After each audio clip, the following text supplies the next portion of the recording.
آج میں کچھ ایسے جسمانی مسائل کا ذکر کروں گا جن کی وجہ انگزائٹی یا ڈپریشن ہو سکتی ہے۔ تو اکثر لوگ جو ہیں ان کا علاج کرتے رہتے ہیں، ڈاکٹروں کے پاس جاتے رہتے ہیں، وقتی طور پہ بعض دفعہ فاقہ مل جاتا ہے، پھر وہ مسائل شروع ہو جاتے ہیں اور ان کو سمجھ نہیں آتی کہ بار بار علاج کرنے کے باوجود ان کا مسئلہ ٹھیک کیوں نہیں ہو رہا۔ تو آج ان چیزوں پہ میں بات کروں گا کہ کون کون سے ایسے مسائل ہیں کہ جس میں آپ کو اس چیز کو اگنور نہیں کرنا چاہیے کہ اس کی وجہ ہو سکتا ہے ذہنی دباؤ ہو۔ السلام علیکم، میرا نام محمد زبیر خان ہے، میں ایز اے کلینکل سائیکالوجسٹ کام کرتا ہوں۔ ایک چیز کا میں یہاں پہ ذکر کرنا چاہوں گا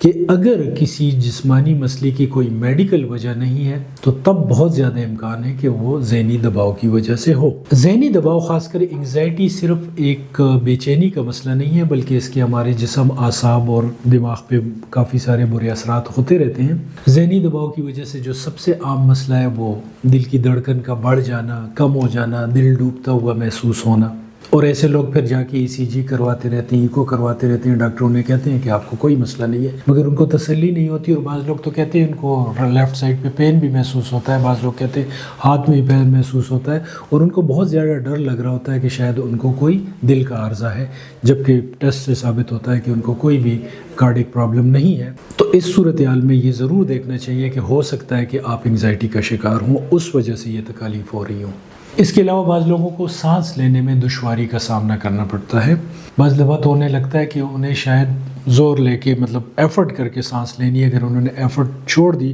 تو شاید ان کی سانس رک جائے۔ تو یہ بھی بہت دفعہ کوئی پھیپھڑوں کا مسئلہ نہیں ہوتا، بلکہ انگزائٹی کی وجہ سے یہ کیفیت ہو جاتی ہے۔ اور بہت دفعہ لوگوں میں کمزوری کا احساس، ہاتھ پیر سن ہو جانا، بعض دفعہ کپاہٹ طاری ہو جانا، اور جو لوگ مسلسل ذہنی دباؤ میں رہتے ہیں ان کو اعصابی کمزوریاں بھی شروع ہو جاتی ہیں۔ ہاں، ایک جسمانی کمزوری کا میں یہاں مزید ذکر کروں گا، وہ ہے ہاضمے کی خرابی۔ کھانے کے بعد بوجھ رہنا، بھاری پن محسوس ہونا، کھٹی ڈکاریں آنا، اور بعض لوگ تو کہتے ہیں جب ہم کھانا کھا لیتے ہیں اس کے بعد ہم ذہنی بے چینی کا بھی شکار ہو جاتے ہیں، اس لیے کہ اس میں ویگس نرو ڈسٹرب ہو جاتی ہے۔ بعض لوگوں کو انگزائٹی کی وجہ سے IBS کا مسئلہ شروع ہو جاتا ہے، قبض یا دستوں کی شکایت بھی ہو سکتی ہے انگزائٹی کی وجہ سے۔ اور لمبے عرصے تک اگر کسی شخص کو ذہنی دباؤ، انگزائٹی ہو تو پھر اس کی وجہ سے اعصابی کمزوری ہو جاتی ہے۔ ذرا سی کسی سے تو میں ہو جائے، تکرار ہو جائے تو گھبرا جاتے ہیں، ہاتھ پیر کانپنے لگتے ہیں، بات نہیں ہو سکتی ان سے۔ اور بعض لوگوں کے اعصاب اتنے کمزور ہو جاتے ہیں کہ وہ اکیلے کہیں نہیں جا سکتے، ڈر لگتا ہے کہ کہیں گر جاؤں گا، محفل وغیرہ میں اونچی آواز میں بات کرنا ان کے لیے مشکل ہوتا ہے۔ مسجد جاتے ہیں تو آخری صف میں کھڑے ہوتے ہیں، رش والی جگہوں پہ نہیں جا سکتے۔ بعض لوگ تو گھر تک محدود ہو جاتے ہیں، باہر جانا ان کے لیے بہت مشکل ہوتا ہے۔ اور اس کے ساتھ ساتھ لوگوں کو نیند کا مسئلہ بہت زیادہ شروع ہو جاتا ہے،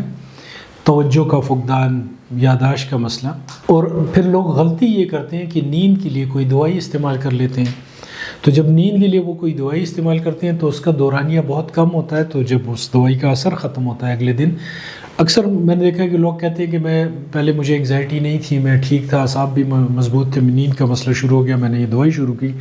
اب جب دوائی کا اثر ختم ہوتا ہے تو پھر اس کا ایک ریباؤنڈ فینامنا ہوتا ہے، پھر ان کے اعصاب کمزور ہونا شروع ہو جاتے ہیں اور پھر ان کو انگزائٹی ساتھ ساتھ شروع ہو جاتی ہے۔ سٹریس ہیڈک، ایک اور چیز جس کو ہم کہتے ہیں سٹریس ہیڈک، سر میں درد۔ ذہنی دباؤ کی وجہ سے سر درد بہت عام ہے۔ اگر سر درد نہیں ہوتا تو انہیں ذہن پہ بوجھ محسوس ہو رہا ہوتا ہے، جیسے کہ ہر وقت کسی نے ان کے ذہن کو جکڑا ہوا ہے، اور پھر اس کی وجہ سے چڑچڑاپن اور غصہ آنا شروع ہو جاتا ہے۔ اچھا، انگزائٹی میں ایک اور چیز ہو جاتی ہے کہ یہ لوگ اپنے اندر بیماریاں تلاش کرتے رہتے ہیں، ہر وقت ڈرتے رہتے ہیں کہ مجھے کوئی بیماری ہے، ٹیسٹ وغیرہ میں ثابت نہیں ہو رہا، ڈاکٹروں کو پتہ نہیں چل رہا، اور جب ٹیسٹ ہو جاتے ہیں تو 1-2 دن تک اطمینان رہتا ہے، اس کے بعد وہ کہتے ہیں کہ نہیں، مجھے اب یہ اگر مسئلہ نہیں ہے تو فلاں مسئلہ ہے مجھے۔ اچھا، اب سوال یہ پیدا ہوتا ہے کہ اس کیفیت میں علاج کیا جائے۔ اس کو ہم کہتے ہیں مائلڈ، ماڈریٹ اور سیویئر، 3 قسمیں ہوتی ہیں، اور ہمارے پاس سائیکالوجسٹ کے پاس سائیکومیٹرک ٹیسٹ ہوتے ہیں جس سے پتہ لگ جاتا ہے کہ اس شخص کی کیفیت کس نوعیت کی ہے۔ مگر جنرل پبلک کے لیے میں یہ کہوں گا کہ آسانی سے اگر آپ دریافت کرنا چاہتے ہیں کہ آپ کو ہلکے درجے کی انگزائٹی ہے، درمیانے درجے کی یا شدید درجے کی، یہ ضروری اس لیے کہ شدید درجے میں پھر دوائیوں کا استعمال ضروری ہوتا ہے، جبکہ ہلکے اور درمیانے درجے کی جو انگزائٹی ہوتی ہے وہ دوائیوں کے بغیر سائیکو تھراپی سے ٹھیک ہو جاتی ہے۔ اب کیسے پتہ چلے گا کہ آپ کو ہلکے درجے کی ہے، درمیانے درجے کی ہے، شدید درجے کی انگزائٹی ہے؟ تو وہ یوں پتہ چلتا ہے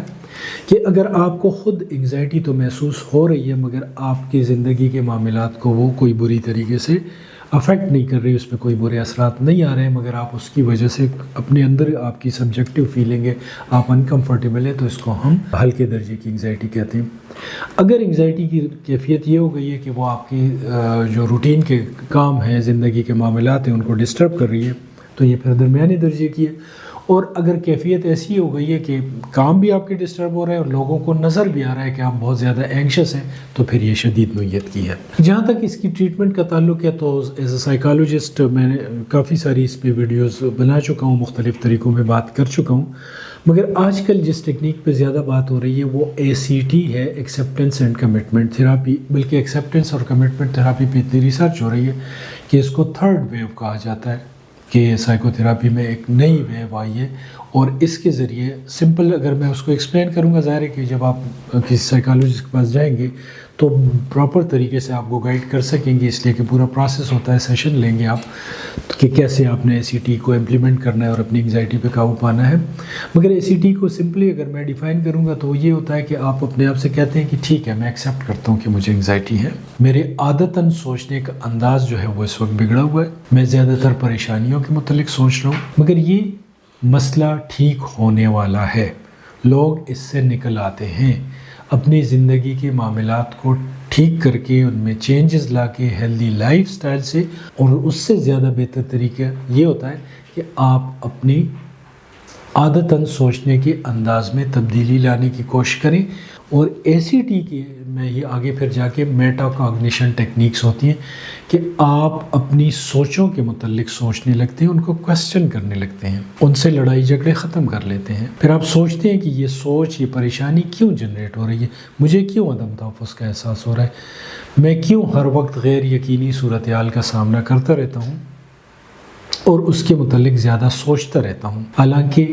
زندگی میں کل کا کوئی پتہ نہیں ہے کہ کل کو کیا ہوگا، ہم سب کو غیر یقینی صورتحال کا سامنا کرنا پڑتا ہے، مگر جب ہم انگزائٹی کا شکار ہوتے ہیں تو ہم ہائپر ویجیلنٹ ہو جاتے ہیں، بہت زیادہ پریشانیاں جو ہیں وہ جمع کرنا شروع کر لیتے ہیں۔ اور یہاں پہ میں یہ کہوں گا کہ اگر آج جو میں نے آج آپ کو پریزنٹیشن دی ہے، اس کے متعلق کوئی چیزیں ہوں جو کہ آپ جاننا چاہتے ہیں مزید، تو آپ بالکل کمنٹس میں بھیجیں، میں ان کی رپلائی دوں گا آپ کو، اور مجھے خوشی ہوگی کہ آپ اپنی سجیشن دیں